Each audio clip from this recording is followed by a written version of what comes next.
Hey everyone, hope you're well. For Lee McElwain and Andy Barter's benefit, you can see here that this is such a straight picture that you could basically set a watch by it. Look at that. You've never seen a straighter picture. It's completely in line and it's really hard to hold a pen this still.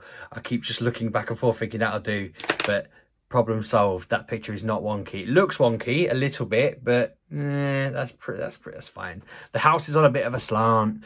So yeah, hope you're all well. I've had a decent day today. I got an email at 7:15 this morning saying we have some availability around 10 o'clock. Could we send someone over to start doing the garage? And I was like, hell yeah.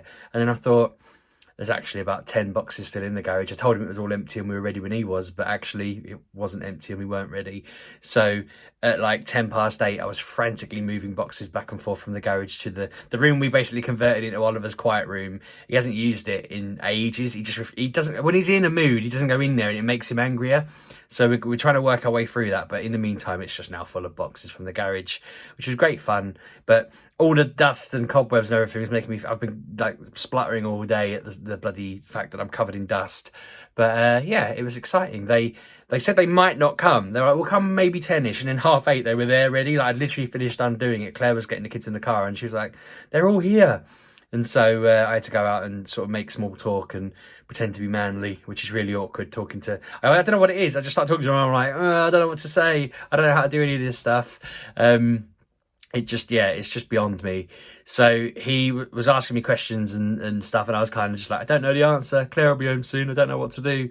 They said they were going to do the doorway and I pointed out there's still a radiator there that needs removing. So they said, oh, we haven't got a plumber. We'll have to get a plumber out. The plumber couldn't make it. He's going to come tomorrow. So they said, we'll just put the floor in. So I'm going to quickly cut to me filming that, Sheepdog in the garage, and then I'll cut back and carry on with my story. Over to you, Sheepdog in the garage. And there we go. We've got a floor. So we no longer have to just kind of float in the air while we're in here, which will be a godsend because that hurts the old legs. There's a little hole there through to our house, which is giving Claire the spooks. She thinks that animals are going to come through in the night. I don't know if I should have stood on that then, but I mean, if the whole thing falls apart tomorrow, it's on me and I'll delete this video. Because she's afraid of a monster coming through or something, we have blocked this hole up. That was made by the man this morning, drilling and checking the floors were level in between each room. But I had to strip all this away. It's all completely empty now. He asked me where I wanted the door to go and I was just kind of like, yeah. I said, I'm sure Claire will know. But part of me thinks these bolts just kind of, that's too low, but still, just do that. It'll be fine. I mean, just blast it through. I don't really care, but I can't do it until this is gone. So we need a plumber in first thing tomorrow morning to take that out and whatever. And I didn't really notice the plug. I don't really know. I guess it's to the left of the plug is the answer to his question. But yeah, this time tomorrow, this will be a gaping hole. And the next vlog I do, I'll show you into the room because it should be pretty much done. What a legend that man is. So yeah, they did all that. They clocked off about, I don't know, 3ish, I want to say. They basically just said, look, the guy's going to come take the radiator out tomorrow. Then they'll cut the door. And then they did tell us an electrician will come over the weekend, but I got an email saying he's coming on Monday. So Monday, someone's going to come, do all the wiring, and then they'll just plaster it and carry on from there. I think the electrician's gonna do all the electrics, and then they're gonna replace the garage door, put the window in, put the wall in, blah blah blah blah blah. So yeah, I mean, by Wednesday, by the next by Thursday's vlog, I should say, I would expect it to be pretty much done. The only problem we've got is that the floor people, I think it's Tapai or someone like that, Claire booked. We bought a really nice floor from them that I'm quite looking forward to getting, but they don't have a fitter available till the 10th of June. So yeah, we've got quite a wait for actually getting in there. It's just going to be this like room that we can't use, that I'll be able to kind of walk in the underlay of the floor, whatever the bit under a floor is called. Part of me's like, maybe I could set a desk up in there. I was talking to my mother-in-law about it earlier and said, if the PC arrives before the 10th, there's nothing to stop me maybe taking a desk down there and then moving it out when the floor man comes. But I don't know. I'll see what happens. But it'll be exciting to do progress updates as we go along. I'm kind of relieved they're not coming over the weekend because that would have involved getting up early and faffing around and not being able to go out. And, you know, it's better this way. So other than that, it's been a relatively decent week. You know, I'm having a good time. Streams have been fun. Not so fun. I had to take Molly to the vets for the umpteenth time, bless her.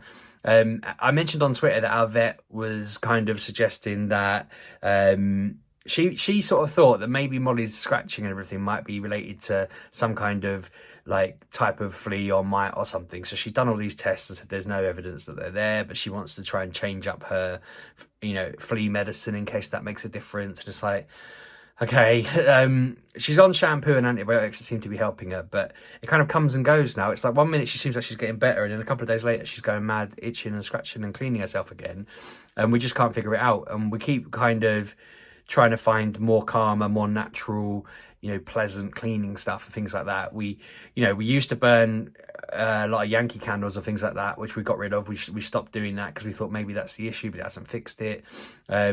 And I don't think, once you've stopped, it should just go away, shouldn't it? I don't think it's a permanent thing. But yeah, we'll see what happens. I mean, again, we didn't burn particularly bad ones. It was just, again, they usually be their lighter ones or whatever. I don't really know the ins and outs of candles, but you know what it's like. And they might not even be specifically Yankee ones. They're just scented candles. I called it the wrong thing. But yeah. So bless her. She's costing a fortune and she's really so old. And I feel really guilty for her because we take her in there and she always whines, like I said before, from about 3 o'clock onwards. When I take her to the vets, she literally howls the place down. And everyone's like, oh, she's scared. I'm like, she's not scared. She's not scared. She's not in any pain. She's not scared. She's just insane. And I know when she's scared because she shakes when she's scared. And I knew she was scared at one point because I took her into the vet and she suddenly started shaking. I was like, it's all right, it's all right, it's all right. And I was really calming her. And when she was calm, and then I had to leave her with the vet. And then she immediately started shaking again. And I was like, oh, bless you, you're all right, it's fine. And then when I left the room, she was really, really going for it then. Whereas when she come back to me, she was just doing a normal, it's 5 o'clock and I need to eat food. I'm going to whine. And I mean, she eats at 4:30, so it's not even about the food. It's about this is the time that I whine to get food, and then I whine because you haven't eaten your dinner. Then I whine because you've not cleaned the table and not loaded. She whines until I've loaded the dishwasher, and then she stops. It's absolutely absurd. The vet has said it is just old age, and that's it. But they're kind of amazed how healthy she is for a 15-year-old, which is interesting. That's good to hear. But the skin thing, bless her, is really bothering her. Poor old Claire has been feeling under the gun this week. She's been really, really sort of feeling stressed and tense. I've mentioned in the past she's a social worker, and her job is like the really tough stuff. She works with children who are in really difficult positions and horrible cases, and generally, I mean, she doesn't tell me about anything anyway because she's not supposed to, but generally she's like, oh, I've got a really tough one. I'm like, don't want to know because it'll just haunt me. So God knows what the hell she's dealing with, if that makes sense. But it's just really stressing her. She's been, every now and again, she'll feel really sort of under pressure or really stressed or really tired or really under the weather, and she starts up having a look around and trying to find an alternative. And at this point I've realized her battle is difficult because she has like a master's in social work. It's a social work MSc, and she has a forensic psychology master's as well. So she's not underqualified. Do you know what I mean? She's got a stupid amount of qualifications. She's the most qualified person in our family, like as deep into mine and deep into hers. I don't think there's anyone more qualified than Claire.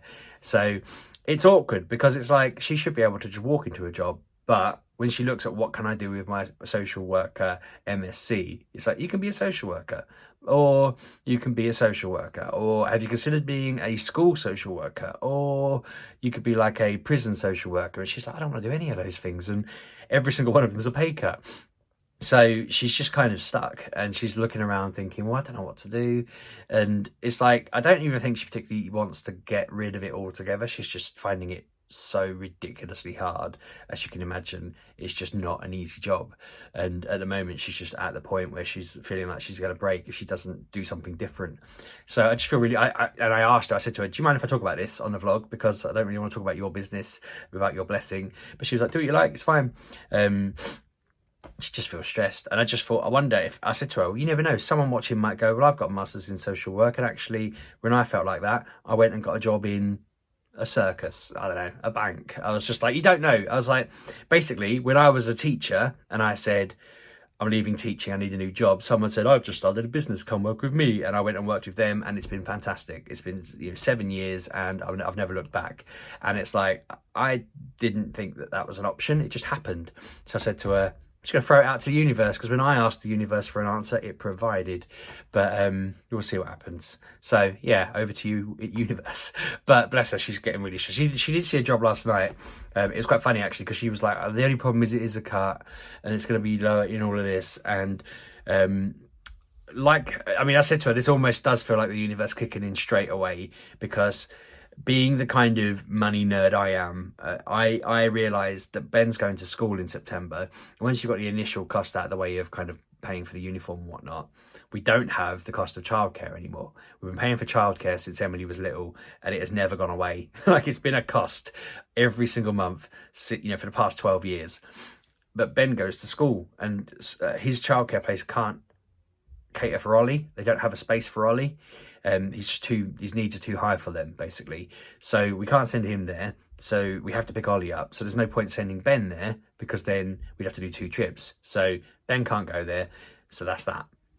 Which means we save X amount a month for every year forever.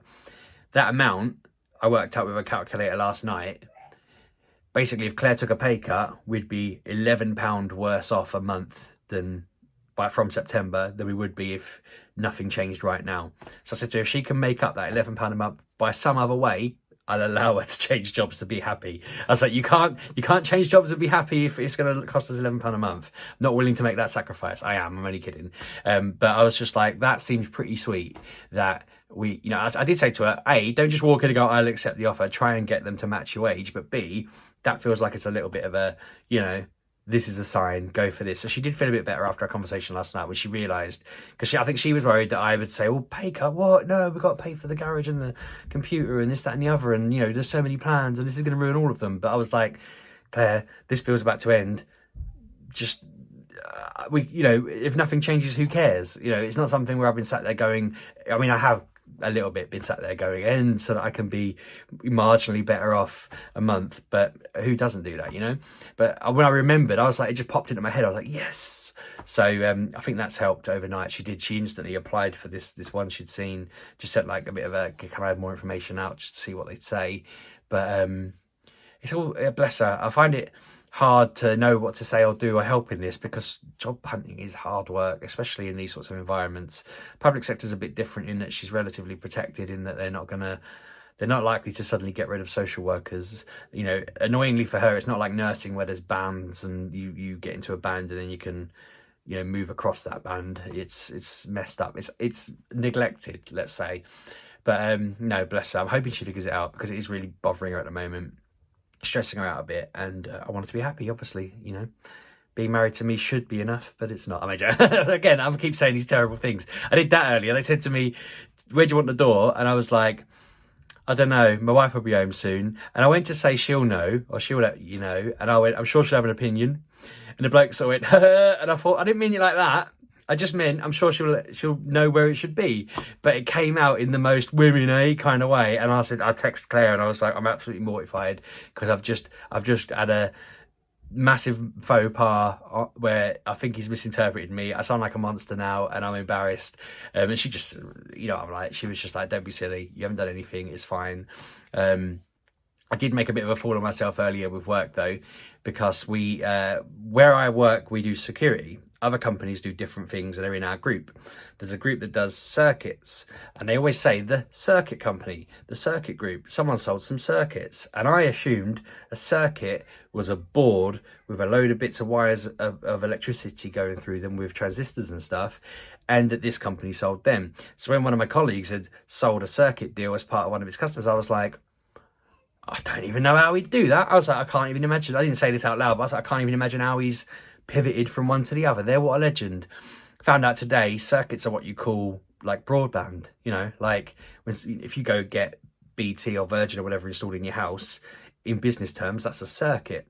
So it makes a lot of sense now, considering we work in data and security and wires and computery network stuff. But I said that to both our technical director and my direct boss, the managing director, and they both were just like, they laughed quite heavily. They shook their head at me. Someone was like, I can't wait to tell everyone. And then he was like, I don't think I should tell anyone. I think this is too embarrassing to tell anyone. You're supposed to be really clever and really technical. They were just like, They were just in disbelief. And I was like, well, to be fair, I've never heard it in that context before. They weren't actually seriously telling me off or anything like that, but they were just like, that's genuinely shocking. You've been working in this industry for 7 years, and you didn't know that. And I explained to them, I was like, yeah, but everyone kept saying it, and I just assumed that our colleagues were like just really good at selling. I was sat there thinking that guy could sell like ice to Eskimos. He could, if you told him he was flogging printers now, he'd get a printer sale. You know, I just thought he was that good. But now I know he's just sold an internet wire to someone who was buying, you know, security. I'm like, not really as impressed anymore, if I'm honest. You know, that's kind of like selling fries with a hamburger. Yeah, it's not that hard, is it? And I did think, I wonder how many tenders and big deals I've ignored now at work, because I'm kind of responsible for seeing all the big public sector stuff. And I'm just like, if they've used a different word and I've not connected the dots, that's on me really, innit? And I hope I haven't missed any, but it'll be fine. You live and you learn, onwards and upwards. But yeah, that was mortifying. I think everything else with the kids is fine at the moment. Emily got invited to do some random trial thing with the COVID. I don't know if it's the COVID vaccine or what. Did everyone's kids get this? I haven't actually properly read the letter, but it was basically saying, you know, they've picked a load of people at random. Would she be interested in taking part in this trial? And I was just like, are they asking if I want her to take the vaccine early? It's like see if it turns her into a mutant. I mean, it could be the one-way ticket into having an X-Man as a daughter, an X-woman as a daughter. She could have superpowers. You never know. She could get just power of flight. I don't know, but it could also protect her from COVID. But it could also have long-term side effects that, I don't know. I'll read it. I'll see what it says. But it was interesting to get the letter. I didn't know whether that's just something that every kid in the country got and they'll just select people from that, or whether it's something that we just happen to get. God, my hair's all funny. But yeah, interesting. Ollie's having a really good week on full time. He's back to finishing at 3. Both days have been, hang on, both days. Where are we? We're on Thursday. So all 3 days have been perfect so far. No problems. All good. Ben's, bless him, still going through this random terrible threes thing he's still going through. Where he keeps thinking he's being naughty. And it's like, no, you're not being naughty. It's been incredibly difficult and silly, and you just need to listen. And I think he's starting to get it. I feel like we're almost at the point where he'll start to just listen, but he's not quite there yet. And yeah, I think that is everyone. There's something. Oh yeah, I've got my cryotherapy thing tomorrow. So I'm hoping I'm not going to show you anything because I think it's probably a little bit gross. It's not gross, but I still don't really feel comfortable. But the mole there and there, I mean, that one is like much smaller than it was.